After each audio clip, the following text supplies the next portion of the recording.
Hey, what's up everyone? Today I'm diving into a serious incident that's been making headlines.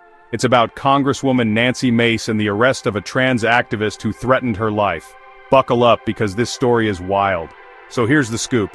Nancy Mace, a Republican representative from South Carolina, has been in the news recently after a trans activist named Samuel Theodore Kane, who goes by Roxy Wolf online, was arrested for making death threats against her.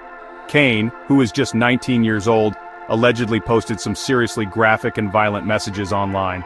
One post straight up said, "I'm going to assassinate Representative Nancy Mace with a gun, and I'm being 100% dead ass."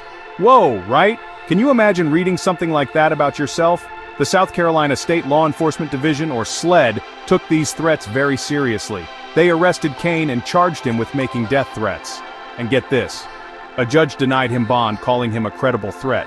This is actually the first known case of a trans activist being arrested for threatening a sitting member of Congress. Nancy Mace, on her part, expressed a huge sense of relief. She said she had been waiting for this for a long time because she'd been receiving threats from trans activists for over 6 months.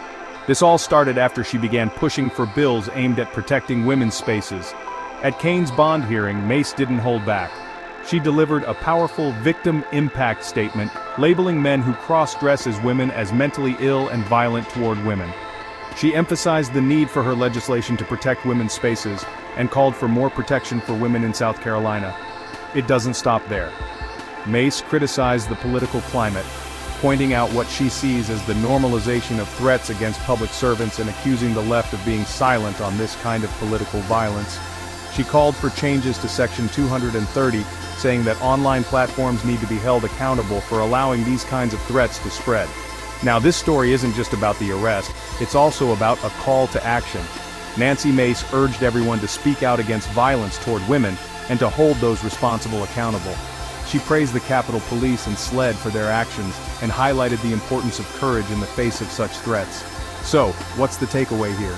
This incident is a stark reminder of the escalating tensions in our political landscape. It raises questions about safety, accountability, and the protection of public servants, and of course it shines a light on the very real dangers that come with being in the public eye.